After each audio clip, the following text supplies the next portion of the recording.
America అధ్యక్షుడు Donald Trump తీసుకున్న మరో నిర్ణయం మిలియన్ల మంది అమెరికన్లపై తీవ్ర ప్రభావం చూపిస్తోంది.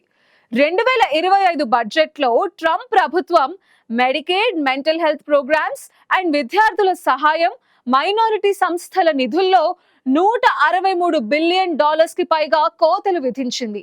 ఈ కోతల కారణంగా life saving HIV AIDS programs ని నిలిపివేశాయి.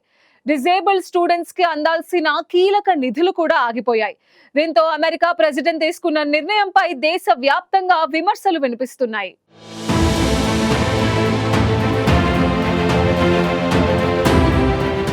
మేక్ అమెరికా గ్రేట్ అగైన్ అంటూనే ట్రంప్ అమెరికాను తిరోగమనం పాలు చేస్తున్నారు. ఆయన తీసుకుంటున్న నిర్ణయాలు లక్షలాది మంది జీవితాలపై ప్రభావం చూపిస్తున్నాయి. ఇటీవల ట్రంప్ ప్రభుత్వం 2025 ఫిస్కల్ ఇయర్ బడ్జెట్లో $163 బిలియన్ కోతలు ప్రతిపాదించింది. ఇది medical research, education, housing, labour ప్రోగ్రాంలను దెబ్బతీస్తుంది. Health, human services department discretionary ఫండింగ్ను $116.8 బిలియన్ నుంచి $80.4 బిలియన్ తగ్గించారు. నేషనల్ ఇన్స్టిట్యూట్ ఆఫ్ హెల్త్ బడ్జెట్ను $17.9 బిలియన్ కోతకు గురైంది. ఇక ఎడ్యుకేషన్ డిపార్ట్మెంట్ $12 బిలియన్ కోతకు గురైంది. మెడికేడ్లో $1 ట్రిలియన్ కోత విధించారు. 2034 నాటికి 12 మిలియన్ల మంది అన్ఇన్స్యూర్డ్ అవుతారని కాంగ్రెషనల్ బడ్జెట్ ఆఫీస్ అంచనా వేస్తోంది. ట్రంప్ అధికారంలోకి రాగానే అనవసర ఖర్చులను తగ్గించడం, రీసెర్చ్ విత్ డూబియస్ పబ్లిక్ వాల్యూను రద్దు చేయడమే లక్ష్యంగా పెట్టుకున్నారు. అందులో భాగంగానే ఈ కోతలు విధించినట్లు తెలుస్తోంది. ఎన్ఐహెచ్లో లివబుల్, సేఫ్, ఇంక్లూజివ్ కమ్యూనిటీస్ అధ్యయనానికి $13.8 మిలియన్ గ్రాంట్ను రద్దు చేశారు. ఇక ఎడ్యుకేషనల్ డిపార్ట్మెంట్లో $1 బిలియన్ మెంటల్ హెల్త్ గ్రాంట్లను ఆపేశారు. ఈ కోతలు రాష్ట్రాలు, లోకల్ గవర్నమెంట్లకు ఇబ్బందిగా మారింది. మెడికేడ్, వర్క్ రిక్వైర్మెంట్స్ వంటి కొత్త నియమాలు 11.8 మిలియన్ మందిని అన్ఇన్స్యూర్డ్ చేస్తాయని సిబిఓ తెలిపింది.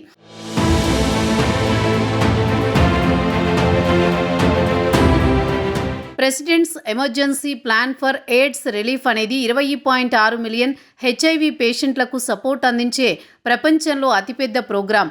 అయితే ఈ ప్రోగ్రాంను ఏడాది జనవరిలో ట్రంప్ ఎగ్జిక్యూటివ్ ఆర్డర్ కారణంగా ఫ్రీజ్ అయ్యింది. కాంగ్రెస్ అలాకేట్ చేసిన $46 బిలియన్ లలో $29 బిలియన్ మాత్రమే రిలీజ్ అయ్యాయి.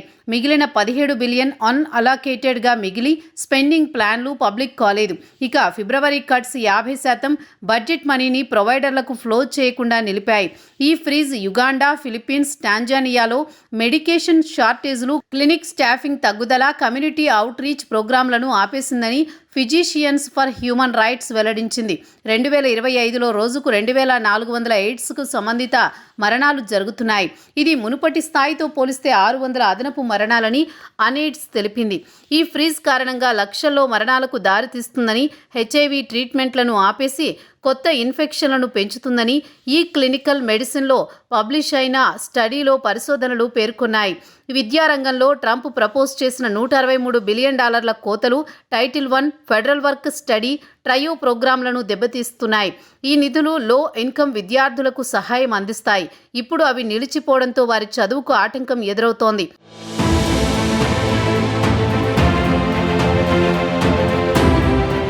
ఎన్ఐహెచ్లో $17.9 బిలియన్ కోత కారణంగా క్యాన్సర్ రీసెర్చ్ ప్రభావితమవుతోంది. ఈ కోతల వల్ల రాష్ట్రాలు, లోకల్ గవర్నమెంట్ బాడీలు ఆర్థిక కష్టాలను ఎదుర్కొంటున్నాయి.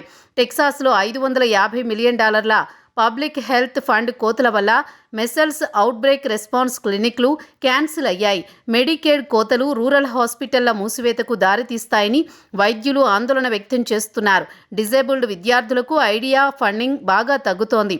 కాంగ్రెస్ ఈ కోతలను అనుమతించకపోతే ట్రంప్ ఇంపౌండ్మెంట్ చేయవచ్చు. మరోవైపు అమెరికాలో విద్యార్థుల కోసం కొనసాగిస్తున్న కొన్ని ప్రోగ్రాంలను కూడా ట్రంప్ సర్కార్ నిలిపివేసింది. Diversity, equity, inclusion DEI policy కింద వీటిని నిలిపివేస్తున్నట్లు విద్యాశాఖ పేర్కొంది. 8 రాష్ట్రాల్లో చెమిటి, అంధుల కోసం ఉన్న ఫెడరల్ సహాయాన్ని నిలిపివేసినట్టు ప్రో పబ్లికా నివేదికలో వెల్లడించింది. దీనివల్ల వినికిడి, చూపు సమస్యలు ఉన్న దాదాపు 1365 మంది చిన్నారులు ప్రభావితమయ్యారు. ఈ కోతల వల్ల Wisconsin, Oregon, Washington, new England రాష్ట్రాల సమాఖ్యలకు ప్రతి సంవత్సరం అందే $1 మిలియన్ పైగా నిధులు నిలిచిపోయాయి.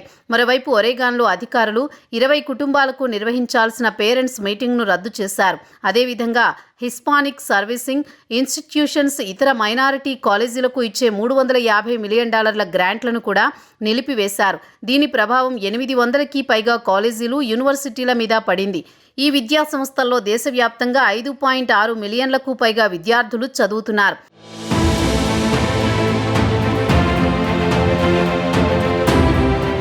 రాష్ట్ర, స్థానిక ప్రభుత్వాలు ఇప్పటికే అమల్లోకి వచ్చిన ప్రధాన నిధుల కోతలతో తల్లడిల్లుతున్నాయి.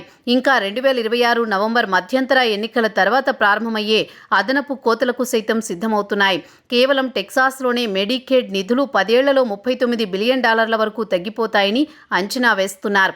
అదే సమయంలో కేంద్ర ప్రభుత్వం మహమ్మారి నిధులలో రాష్ట్రాలకు కేటాయించిన $11 బిలియన్ పబ్లిక్ హెల్త్ నిధులను వెనక్కి తీసుకోవాలని ప్రయత్నిస్తోంది. దీనివలన డెమోక్రటిక్ రాష్ట్రాలతో చట్టపరమైన వివాదాలు మొదలయ్యాయి. టెక్సాస్లో ఈ కోతల కారణంగా ప్రతి సంవత్సరం నిర్వహించే ఆపరేషన్ బోర్డర్ హెల్త్ అనే 5 రోజుల ఉచిత ఆరోగ్య శిబిరాన్ని రద్దు చేశారు. మరోవైపు హవాయి ప్రభుత్వం ఫెడరల్ కోతలతో నష్టపోయిన లాభాపేక్ష లేని సంస్థలకు $50 మిలియన్ గ్రాంట్లను కేటాయించింది. డెలావేర్ రాష్ట్రం $38 మిలియన్ పబ్లిక్ హెల్త్ ఫండింగ్ కోత కారణంగా క్యాపిటల్ కాంప్లెక్స్ అప్గ్రేడ్ ప్రాజెక్టును నిలిపివేసింది. అరిజోనాలో $118 మిలియన్ ఫెడరల్ K-12 విద్యా నిధులను నిలిపివేయడంతో ఆ రాష్ట్రానికి వచ్చే మొత్తం విద్యా నిధులలో 10వ వంతు తగ్గిపోయింది. జూలైలో రిపబ్లికన్ కాంగ్రెస్ సభ్యులు ఆమోదించిన one big beautiful bill act ప్రకారం వచ్చే 10 ఏళ్లలో మెడికేడ్ పై ఫెడరల్ ఖర్చు $1 ట్రిలియన్ వరకు తగ్గనుంది.